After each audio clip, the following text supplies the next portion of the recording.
Assalamualaikum warahmatullahi wabarakatuh. Salam sejahtera. Nah, jadi pada kesempatan kali ini kita masih melanjutkan pembahasan soal ujian satuan pendidikan untuk materi matematika peminatan. Hari ini kita lanjutkan nomor 25 sampai 32, ya. Oke, kita lanjut untuk soal pertama, nomor 25.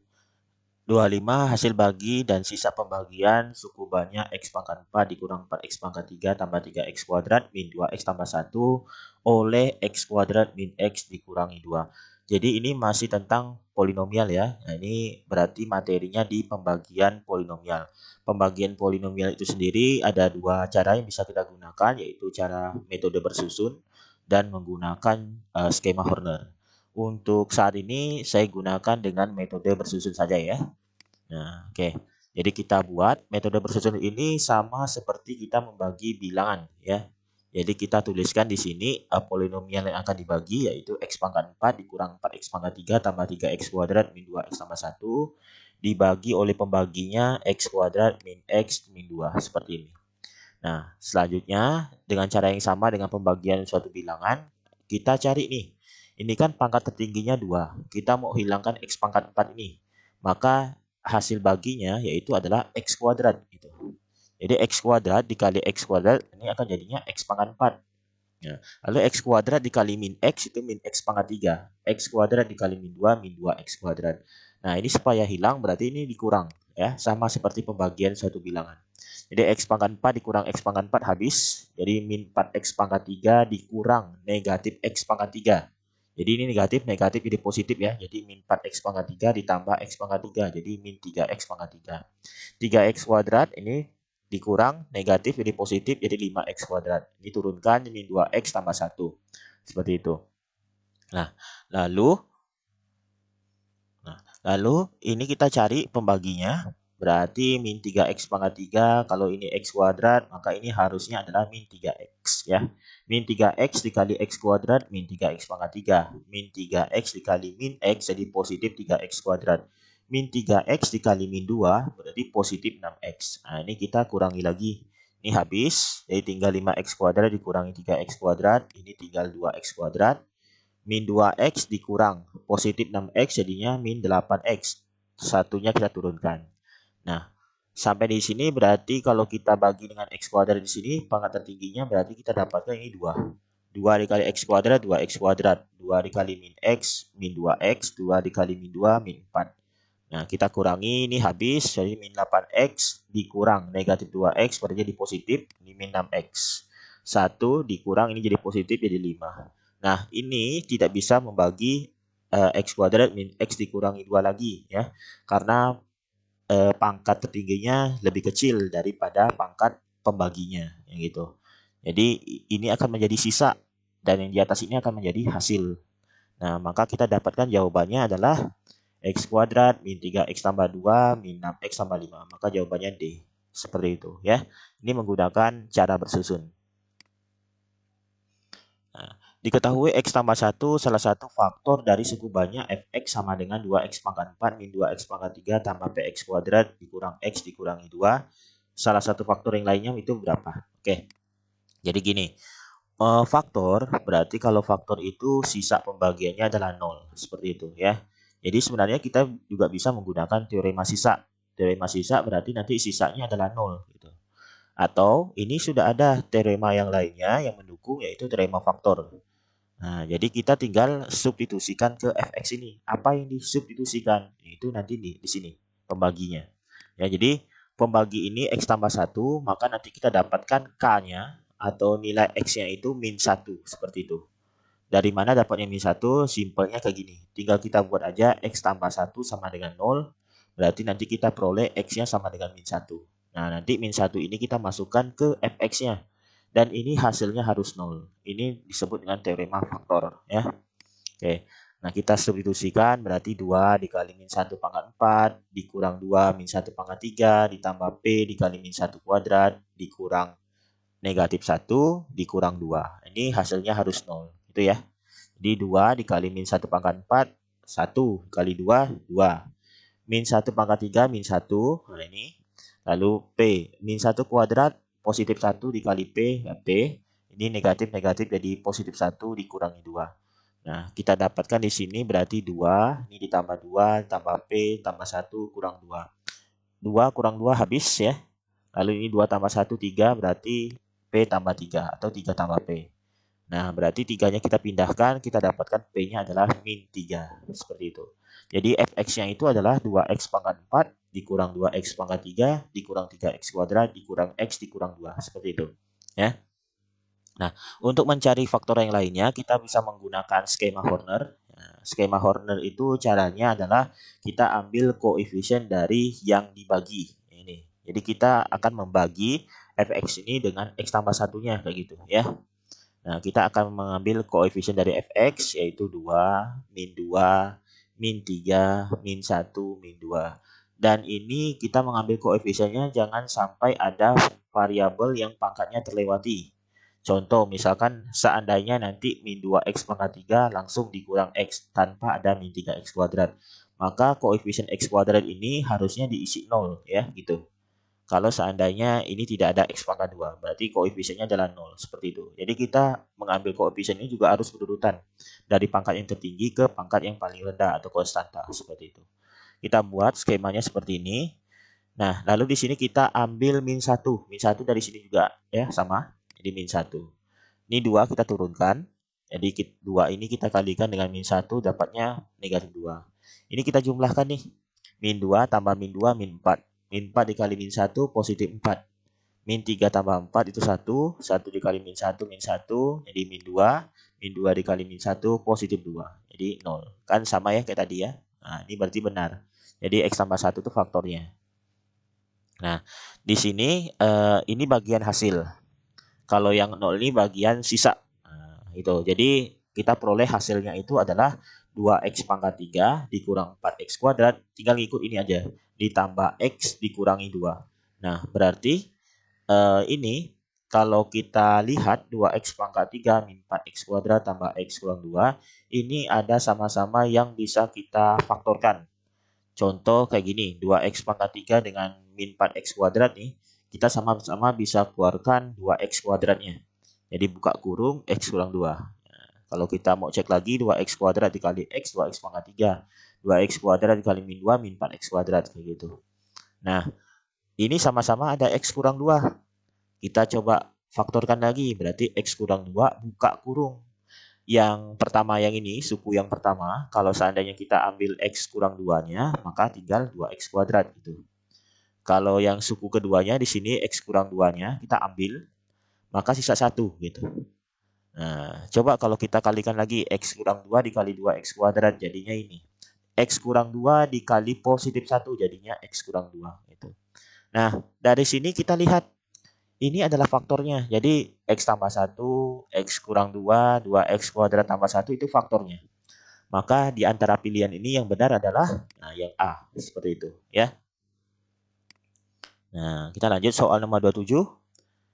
Jika salah satu akar bersama x pangkat 3 ditambah px kuadrat dikurang 11x dikurang 30 adalah min 2, maka harga nilai P itu berapa? Oke, ini sama aja dengan cara sebelumnya ya. Berarti ini kita gunakan teorema faktor. Berarti kita cari f min 2 ya. Jadi ini pasti sama dengan 0. Nah, ini teorema faktor. Jadi kita masukkan ke x pangkat 3 tambah px kuadrat min 11x dikurangi 30. Jadi kita ganti min 2 pangkat 3 ditambah p dikali min 2 kuadrat dikurang 11 dikali min 2 dikurang 30. Nah ini min 8, ini jadi 4p, ini tambah 22 kurang 30. 22 kurang 30 itu min 8, min 8, min 8 jadi min 16. Jadi 4p dikurang 16 sama dengan 0, berarti 4p sama dengan 16, p itu sama dengan 16 bagi 4 atau 4. Nah, kita dapatkan jawabannya adalah D. Seperti itu ya. Nah, jadi kalau misalkan disebutkan salah satu akar atau faktor dari, kita bisa menggunakan teorema faktor gitu ya. Nah, lanjut soal nomor 28. Jumlah akar-akar persamaan x pangkat 3 min 7x kuadrat ditambah 14x dikurang 8 sama dengan 0 itu berapa? Nah ini kita tidak perlu mencari akar-akarnya gitu. Jadi kita bisa gunakan teorema Vieta. Teorema Vieta itu misalkan untuk yang berderajat 3 seperti ini. Ax pangkat 3 tambah bx kuadrat tambah cx tambah d sama dengan 0. Nah, ini kalau kita mau cari misalkan X1 tambah X2 tambah X3, berarti ini jumlah akar-akarnya. Itu sama dengan min B dibagi A. Jadi B itu adalah koefisien X kuadrat, A itu adalah koefisien X pangkat 3 yang paling tinggi. Lalu kalau kita kalikan X1 X2 tambah X1 X3 tambah X2 X3 itu sama dengan C dibagi A. Kalau kita kalikan semuanya berarti ini jumlah dari hasil kali akar-akarnya. Ya, hasil kali akar-akarnya. Ya, jadi itu sama dengan min D dibagi A. Nah, berarti kita gunakan yang pertama ini. Nah, dari X pangkat 3 min 7X kuadrat tambah 14X kurang 8 sama dengan 0. Berarti X1 tambah X2 tambah X3 itu sama dengan negatif dari negatif 7 bagi 1. Berarti sama dengan negatif-negatif jadi positif, positif 7 bagi 1, 7. Nah, seperti itu. Jadi jawabannya adalah E. Gitu. Oke, kita lanjut soal nomor 29. Alas suatu kotak tanpa tutup yang berbentuk persegi dibuat dari karton. Volume kotak adalah 4 meter persegi, 4 meter kubik, sorry. Luas bahan agar memperoleh minimum dalam persamaan itu seperti apa? Oke, jadi gini. Misalkan ini ada kotak seperti ini ya. Jadi alasnya itu kan berbentuk persegi. Berarti ini misalkan X, ini X juga. Dan tingginya adalah T, seperti itu. Volume kotak itu berarti sama dengan panjang kali lebar kali tinggi. Berarti X dikali X dikali T atau X kuadrat T. Nah, itu adalah 4 meter kubik. Jadi sama dengan X kuadrat T. Kita jadikan dalam T, T sama dengan, berarti ini sama dengan 4 dibagi X kuadrat, seperti itu. Ya. Yang ditanya ini adalah luas bahan yang diperlukan. Berarti itu sama dengan luas permukaannya. Nah, ini sama dengan nantinya misalkan luas permukaan kotak itu adalah Fx, maka Fx itu sama dengan X dikali X ya ditambah 2xt. 2xt ini maksudnya gini. Jadi yang sisi samping di sebelah kanan ini X dikali T ditambahkan dengan sisi sebelah kirinya juga XT gitu. Jadi XT ditambah XT jadi 2XT seperti itu. Nah, 2XT yang satunya lagi itu maksudnya ini. Yang di depan X dikali T kan sama. Ini juga di belakangnya juga X dikali T. Jadi 2XT. Seperti itu ya. Nah, maka kita dapatkan ini adalah X kuadrat ditambah 4XT. Nah, kita substitusikan tadi T sama dengan 4 per X kuadrat. Maka ini sama dengan 4X dikali 4 per X kuadrat. Atau ini sama dengan, nah berarti ini sama dengan X kuadrat ditambah 4 dikali 4, 16. X dibagi dengan X kuadrat ini berarti terisa X ya, X pangkat 1. Nah, ini berarti Fx-nya sama dengan X kuadrat ditambah 16 per X. Jadi jawabannya adalah yang D. Itu ya. Oke. Kita lanjut soal nomor 30. Diketahui fungsi Gx itu sama dengan negatif 2 sin 2x tambah phi. Untuk x yang itu di antara 0 sampai 2 phi, fungsi Gx ini naik pada interval berapa? Nah, oke. Jadi untuk mencari interval naik dari suatu fungsi, kita bisa menggunakan turunan pertamanya. Yaitu kita cari ini G absen X. G absen X itu berarti sama dengan min 2 cos, jadi sin kalau diturunnya di cos 2x tambah pi dikali 2. 2 ini asalnya dari turunan dari 2x tambah pi. Ya, ini sebenarnya menggunakan konsep dari aturan rantai.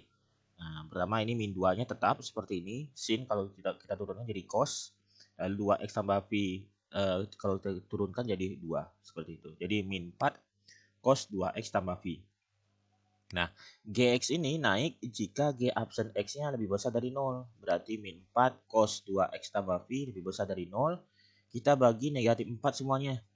Sehingga akan menghasilkan cos 2X tambah phi kurang dari 0. Jadi, kalau tanda pertidaksamaan, misalkan ini lebih dari, dibagi dengan negatif, atau dikali negatif, itu nantinya tanda pertidaksamaannya berubah. Awalnya lebih dari jadi kurang dari, atau sebaliknya. Seperti itu ya. Nah, ini pertidaksamaan. Maka untuk menyelesaikan pertidaksamaan itu kita harus cari dulu pembuat nol namanya. Pembuat nol ini artinya cos 2x tambah pi itu sama dengan 0. Jadi cos berapa yang 0? Itu adalah cos 90. Ya, seperti itu. Kita ambil 2x tambah 150 sama dengan nantinya alfa 90 tambah k 360. Jadi kita selesaikan 150-nya kita pindahkan jadi negatif 150. Jadi ini negatif 150. Kita bagi 2 semuanya jadi X1 sama dengan negatif 45 ditambah K kali 140 ya. Kalau K-nya 0 berarti X1-nya sama dengan negatif 45. Ini tidak memenuhi karena batasnya adalah 0. Kalau K sama dengan 1, X1 sama dengan 135 ya. Jadi 150 dikurang 45 135. Kalau K-nya sama dengan 2 berarti 360 dikurangi 45 jadi 315 masih memenuhi. Kalau K sama dengan 3 tidak ya, kejauhan hasilnya. Oke, sekarang untuk penyelesaian keduanya berarti alfanya kita negatifkan karena ini cos. Jadi 150-nya kita pindahkan jadi negatif 150, ini jadi negatif 270, kita bagi 2 semuanya. Jadi X2 itu sama dengan negatif 135 ditambah K 150. Jadi kalau K-nya 0, X2-nya itu negatif 135. Ini tidak memenuhi ya. Kalau K sama dengan 1 berarti X2-nya adalah 45. Kalau K sama dengan 2 berarti 360 kan dikurang 135 dapatnya adalah 225. Kalau K sama dengan 3 tidak ya. Maka stop di sampai K sama dengan 2. Nah, kita dapatkan nilai X-nya itu adalah 45, 135, 225, dan 315. Selanjutnya, kita buat garis bilangan. Nah, garis bilangan kita masukkan batas dan nilai pembuat nol tadi, seperti ini. Nah, lalu kita gunakan titik uji. Titik uji ini misalkan kita ambil di sini X sama dengan 30. Kita masukkan ke yang ini, yang terakhir, yang sudah kita sederhanakan, yaitu cos 2X ditambah phi atau cos 2X tambah 150 gitu. Jadi cos 60 tambah 150 ini sama dengan kalau kita gunakan sifat dari sudut relasi sudut ini sama dengan negatif cos 60. Jadi sama dengan negatif setengah. Nah, berarti di antara 0 sampai 45 nih ini negatif gitu. Karena 30 kan di sini tadi. Nah, ini negatif. Nanti positif, negatif, positif, negatif. Selalu selang-seling seperti itu. Nah, tadi kan ini tadi yang sudah kita sederhanakan itu kurang dari 0. Nah, walaupun tadi fungsi naik itu lebih besar dari 0, tapi karena kita sudah sederhanakan ini kurang dari 0, maka kita pakai yang terakhir di sini. Nah, maka kita ambil daerah yang negatif ini. Nah, jadi GX itu naik pada interval 0 sampai 45, 135 sampai 225, dan 315 sampai 360 atau 0 sampai 45 V per 4 ya. 135 itu 3 V per 4, 225 adalah 5 V per 4. 315 7 V per 4, 360 adalah 2 V. Nah, seperti ini. Jadi jawabannya adalah nah, yang E gitu ya. Oke, kita lanjut soal nomor 31. Nah, 31 masih tentang turunan fungsi ya. Turunan fungsi trigono kelas 12 matematika peminatan. Diketahui fungsi fx sama dengan 3 cos x ditambah phi per 4. Untuk x-nya itu di antara 0 sampai 2 phi. Fungsi fx ini tidak naik pada interval berapa? Oke, tidak naik berarti turun ya maksudnya. Berarti caranya sama. Berarti kita cari turunan pertamanya, yaitu negatif 3 sin x ditambah phi per 4. Cara menurunkannya, ini 3-nya tetap. Cos kalau diturunkan jadi min sin. Turunan dari X tambah V per 4 adalah 1, maka kita bisa abaikan. Nah, ini sama dengan negatif 3 sin X tambah V per 4 seperti ini. Karena fx ini tidak naik atau turun, maka f absen X-nya kurang dari 0. Berarti min 3 sin X tambah V per 4 kurang dari 0. Dengan cara yang sama, kita bagi negatif 3, maka ini kita dapatkan adalah sin X ditambah V per 4 lebih besar dari 0. Nah, seperti ini ya. Jadi tanda tidak samanya berubah. Kurang dari jadi lebih dari ya. Oke, dengan cara yang sama kita cari pembuat nolnya. Berarti sin X tambah V per 4 sama dengan 0. Berarti sin berapa yang 0 adalah sin 0 ya. Jadi ini V per 4 adalah 45 derajat. Kita selesaikan pakai penyelesaian untuk sinus, persamaan sinus. Itu X1 tambah 45 sama dengan 0 derajat tambah K 360. Ini 45-nya kita pindahkan jadi negatif 45 ya. Nah, sama dengan negatif 45 tambah K 360. Kalau K-nya 0, berarti X1-nya min 45. Ini tidak memenuhi. Kalau K sama dengan 1, berarti 315 memenuhi. Kalau K sama dengan 2, tidak memenuhi ya. Karena kalau K sama dengan 2, ini jadinya 720. Sudah lewat, sudah jauh lebihnya. Nah, sekarang X2-nya untuk yang sin itu 180 dikurangi alfanya. Berarti 180 dikurangi 0. Berarti ini sama dengan 180. Ini 45-nya kita pindahkan, negatif 45 jadi 135. Kalau K-nya 0, X2-nya 135 memenuhi. Kalau K sama dengan 1, ini 495 tidak memenuhi. Maka kita dapatkan tadi nilai X-nya adalah 135 dan 315. Dengan cara yang sama, berarti cara selanjutnya yaitu menggunakan garis bilangan. Kita tuliskan batas dan pembuat nolnya tadi. Nah, batasnya tadi ini kan ada sama dengannya ya. Maka ini saya simbolkan pakai bulat penuh seperti ini ya. Sedangkan 135 sampai dan 315 tadi ini kan tidak ada sama dengannya. Berarti ini tidak kita buat bulat penuh, kita buat kosong seperti ini ya. Jadi artinya nanti intervalnya 135 dan 315 ini tidak masuk dalam interval gitu ya.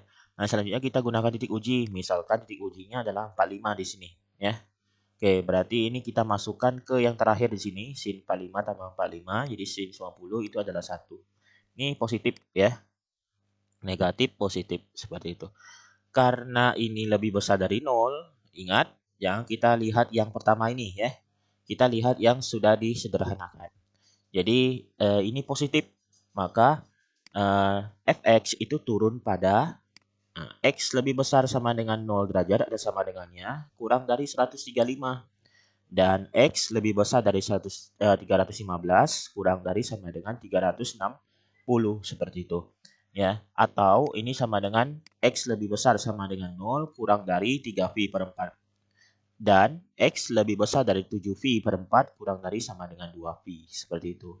Ini jawabannya adalah yang A itu ya. Oke. Oke, terakhir, nilai minimum dari fungsi fx sama dengan 10 sin kuadrat ditambah 12 sin 2x tambah 14 itu berapa? Oke, jadi kalau kita lihat fungsi ini kan sepertinya susah ya untuk mencari nilai minimumnya seperti itu. Maka ini kita perlu sederhanakan. Cara menyederhanakannya seperti apa? Nah, jadi kita bisa gunakan rumus sudut rangkap cos 2x sama dengan 1 dikurangi 2 sin kuadrat x. Kalau ini kita pindahkan ke kiri, cos 2 ini pindahkan ke kanan, maka kita dapatkan adalah sin kuadrat x sama dengan 1 dikurangi cos 2x dibagi 2. Itu. Nah, berarti ini sama dengan 10 dikali sin kuadratnya adalah 1 dikurang cos 2x dibagi 2. Tambah 12 sin 2x tambah 14. Ini sama dengan 5, 10 bagi 2, 5 ya. Dikali 1 dikurang cos 2x tambah 12 sin 2x tambah 14. Terus sama dengan 5 dikurang 5 cos 2x tambah 12 sin 2x tambah 14. 5 tambah 14, 19 ya. Nah, kita dapatkan seperti ini.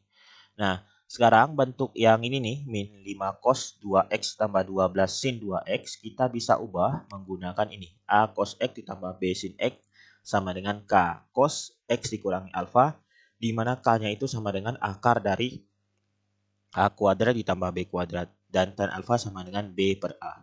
Nah, maka di sini K-nya sama dengan min 5 kuadrat ditambah 12 kuadrat atau 25 tambah 144, 169, akarnya itu adalah 13. Nah, lalu tan alfa berarti sama dengan B per A. Berarti 12 dibagi min 5. 12 bagi min 5 ini bukan sudut istimewa. Jadi kita tulisnya alfa itu sama dengan arkes tan 12 per negatif 5. Tidak apa-apa ya. Karena nanti yang ditanya itu adalah nilai minimumnya. Jadi ada caranya seperti itu. Nah, sehingga fx ini berubah. Jadi sama dengan K cos X dikurangi alfa. K-nya adalah 13 cos 2X karena ini kan ini rumusnya X gitu ya. Yang ini kan 2X 2X. Maka kita ubah di sini 2X seperti itu ya. Lalu alfanya berarti tadi arkes tan 12 dibagi min 5. Nah, dari bentuk ini kita bisa menentukan nilai maksimum dan minimumnya ya. Nah, mungkin kalian masih ingat di materi matematika wajib kelas 10 tentang fungsi trigono. Jadi kalau kita punya A cos kx plus minus alfa ditambah C, nanti maksimumnya itu sama dengan mutlak dari A. A ini adalah amplitudonya. Ditambahkan dengan C itu. Atau minimumnya itu negatif dari mutlak A ditambah C. Nah, berarti minimum dari fx itu sama dengan negatif 13 ditambah 19, yaitu 6. Jadi jawabannya adalah seperti itu ya. Nah, kalau menggunakan turunan juga bisa, mungkin caranya agak lebih panjang. Nah, kita gunakan penyelesaian dari sifat fungsi trigono itu sendiri, ya. Oke, itu pembahasan kita untuk nomor soal 25 sampai 32. Nah, cukup sekian. Assalamualaikum warahmatullahi wabarakatuh. Salam sejahtera.